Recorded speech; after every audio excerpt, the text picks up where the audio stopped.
Very good morning all of you. Class 8 subject Social Studies. History chapter 3rd. The ruling countryside. We have started that chapter and we were going to take a new topic, that is the Munro system. हमने last time कर लिया था जिसमें था Mahalwari system हमें करना था, ठीक है। और अब हमें करना है कौन सा न्यू सिस्टम देखना है, that is Munro system. So what about the Munro system?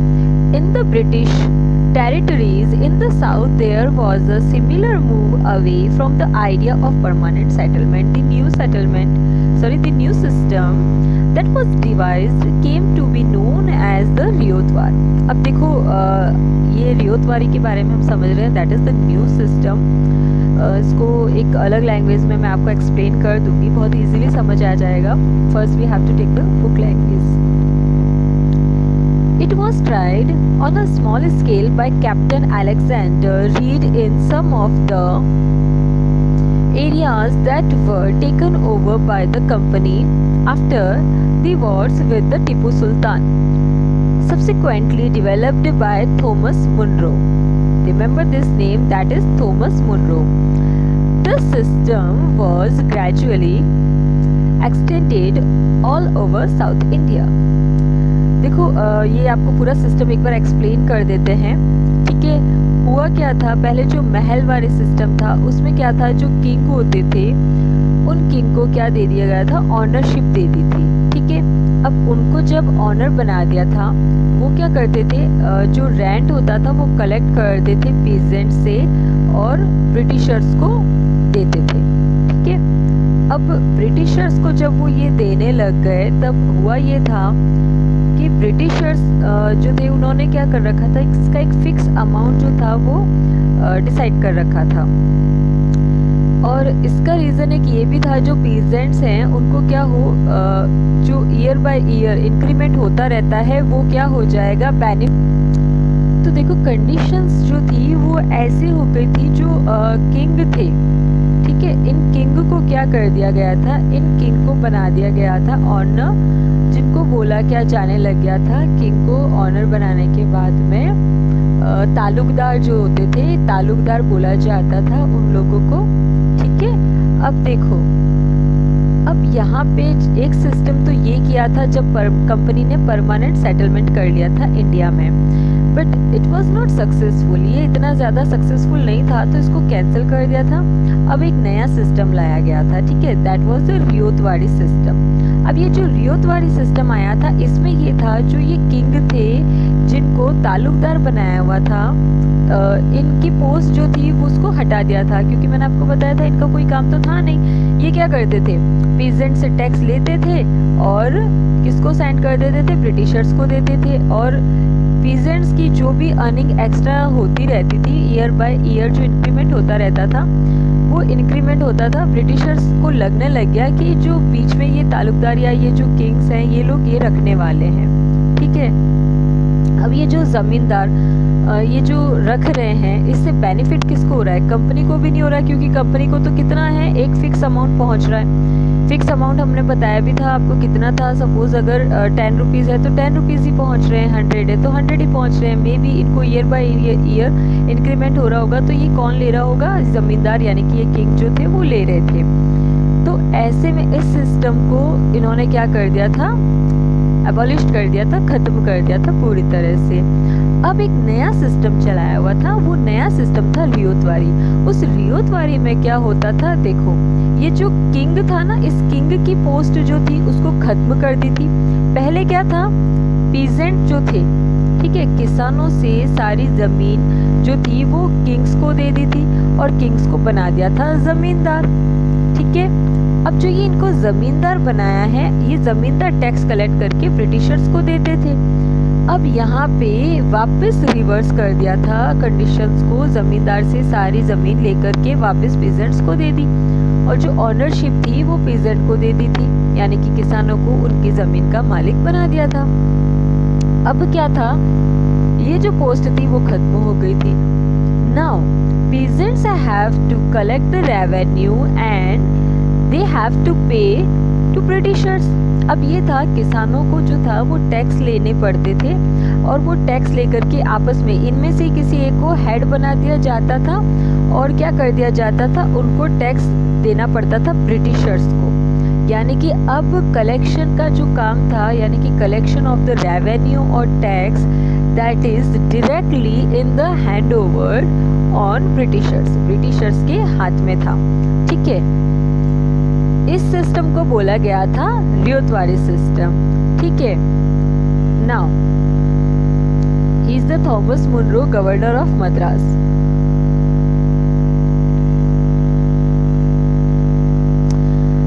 Now all was not well, सब कुछ ठीक था क्या? नहीं था।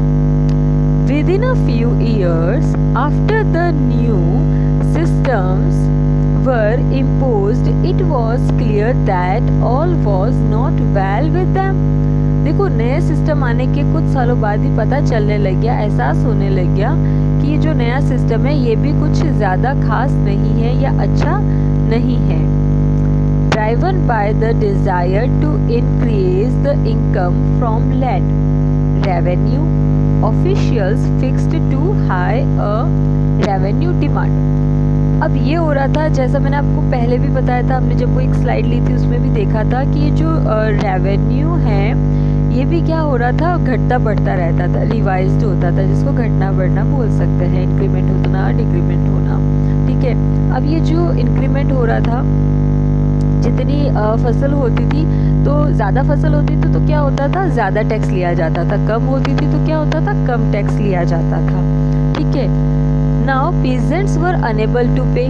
अब कंडीशन ऐसी भी आई थी कुछ जब क्या था, पब्लिक यानी कि पीजेंट्स जो थे वो डिमांड पूरी करने में, जितना रेवेन्यू फिक्स हुआ था उसको पूरी करने में जो थे अनेबल थे। अच्छा, ये अनेबल क्यों थे? देखो, पहले एग्रीकल्चर जो था वो डिपेंडेंट था किस पे, रेन पे। इरिगेशन के लिए जब पानी चाहिए था तो पानी के लिए आज के टाइम में वाटर रिसोर्सेज बहुत सारे हैं, बट उस टाइम में इतने वाटर रिसोर्सेज नहीं थे, बारिश का वेट करना पड़ता था। ठीक है, तो इसीलिए कभी आपने सुना भी होगा ड्रॉट की कंडीशन आ जाती थी। ठीक है, और ऐसी कंडीशन में भी अगर उनको टैक्स पे करना पड़ेगा तो कितनी प्रॉब्लम्स होंगी, क्योंकि अर्निंग तो कुछ हुई नहीं है और टैक्स रेगुलरली गवर्नमेंट लेती जा रही है, गवर्नमेंट मीन्स ब्रिटिशर्स। तो किसानों पे बहुत ज़्यादा प्रेशर आ गया था। रियोज fled the countryside and villages became deserted in many regions. अब जगह जगह क्या हो रहा था, डेजर्ट रीजन हो रहा था। Optimistic officials had imagined that the new system would transform the peasants into rich enterprising farmers. अब ये हुआ था कि ये जो नया सिस्टम है इसको क्या कर देना चाहिए, ट्रांसफॉर्म कर देना चाहिए। पहले तो पीजेंट को लैंड ऑनरशिप दे दी थी, अब कहा गया कि कुछ जो रिच फार्मर्स हैं उनको ये ऑनरशिप देनी चाहिए, because of they are capable to pay the tax. But this did not happen, लेकिन ऐसा कुछ हो नहीं पाया। Now crops for Europe. देखो, हम कंडीशंस पे जा रहे हैं, उस कंडीशन पे कि आने वाले टाइम में हम बात कर रहे हैं 18-17 सेंचुरी की, रिमेंबर दैट थिंग। तो अपकमिंग जो चैप्टर्स आएंगे, आपके जो क्लासेस आएंगी, उनमें आप ये सीनियर क्लासेस में आपको सुनने को मिलेगा कि गांधी जी ने एक बहुत बड़ा रेवोल्यूशन किया था, रेवोल्यूशन ही एक मूवमेंट चलाया था। उस मूवमेंट का जो एक बेस है, वो मूवमेंट चलाने की नीड क्यों पड़ी थी, वो स्टार्ट होगी यहाँ पे, अभी जो नेक्स्ट टॉपिक हमारा आ रहा है उसमें। ठीक है, क्रॉप्स फॉर यूरोप। अब है क्रॉप किसके लिए, यूरोप के लिए। The British also realized that the countryside could not only yield revenue, it could also grow the crops that Europe required. अब कंडीशन ये हो गई थी कि रेवेन्यू तो चलो आप देना ही है आपको, लेकिन अब ये भी कंडीशन आ गई है जो यूरोप को ज़रूरत है, वो सारी फसलें हैं जो क्या करनी पड़ेगी, इनको उगानी पड़ेगी, उनका जो है कल्टीवेशन करना पड़ेगा जो यूरोप को चाहिए। By the late 18th century 18th century, the company was trying its best to expand the cultivation of opium and indigo. अब देखो कंपनी जो थी उसको इंडिगो की, इंडिया में हो रहा है ये स्पेशली इंडिगो का जो थी वो फसल उगानी पड़ेगी, इसकी खेती करनी पड़ेगी. In the century and a half that followed, the British persuaded or forced cultivators in various parts of India to produce other crops, jute in Bengal, tea in Assam, sugarcane in the United Provinces means Uttar Pradesh, wheat in the Punjab and cotton in Maharashtra and Punjab, rice in Madras. देखो ये particular जो reason है ये favourable है, ठीक है. इनका जो एनवायरनमेंट है, ज्योग्राफिकल स्ट्रक्चर है, एटमॉस्फेयर है,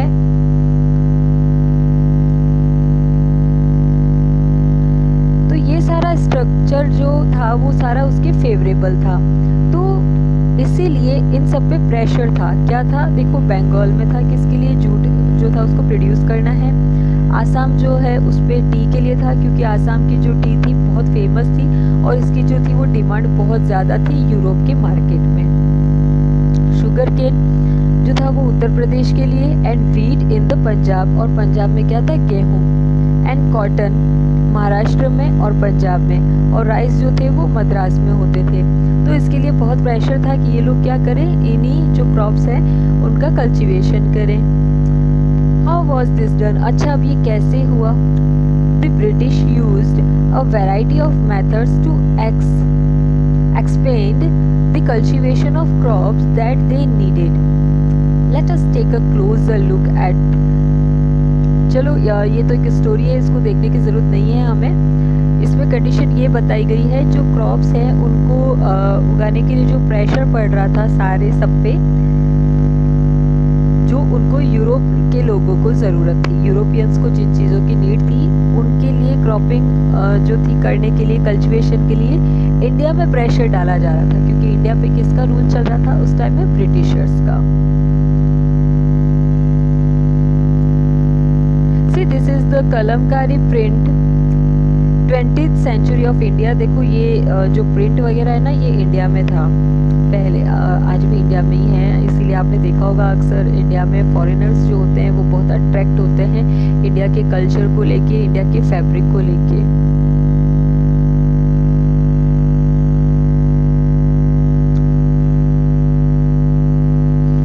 नाउ देखो यहाँ पे एक आपको कंडीशंस बता दें कि जो नीड हो रही है, डिमांड हो रही है एक प्रोडक्ट की इंडिया के, जिसकी वजह से मैंने जो आपको बताया कि गांधी जी ने एक अच्छा सा मूवमेंट चलाया था, इसके बारे में हम लास्ट में डिस्कस करेंगे.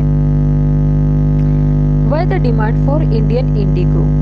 सबसे पहले तो ये समझना पड़ेगा ये इंडियन इंडिगो होता क्या है, ठीक है. The Indigo plant grows primarily in the tropics. देखो एक्चुअली इंडिगो जो होता है ना वो एक प्लांट होता है, ठीक है. इस प्लांट से क्या होता है, एक पाउडर निकलता है, ठीक है, उसको बोला जाता है इंडिगो. अच्छा, ये इंडिगो क्या होता है? That is the basically blue powder निकलता है. इस ब्लू पाउडर को हिंदी में बोला जाता है नील, ठीक है. क्या बोला जाता है? नील, जो अक्सर कपड़ों को कलर करने के लिए यूज में आती है.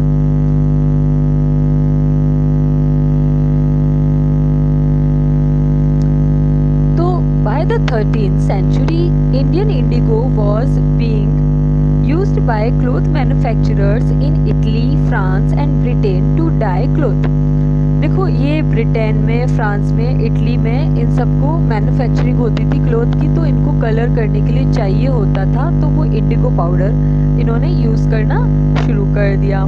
However, only small amounts of Indian indigo reached the European market and its price was very high. देखो छोटे से अमाउंट जो था, अमाउंट बोल सकते हैं इसको, मतलब स्मॉल अमाउंट मतलब क्वांटिटी, बहुत कम क्वांटिटी में ये यूरोप में गया था, लेकिन इसकी प्राइस जो थी वो बहुत ज़्यादा हाई थी.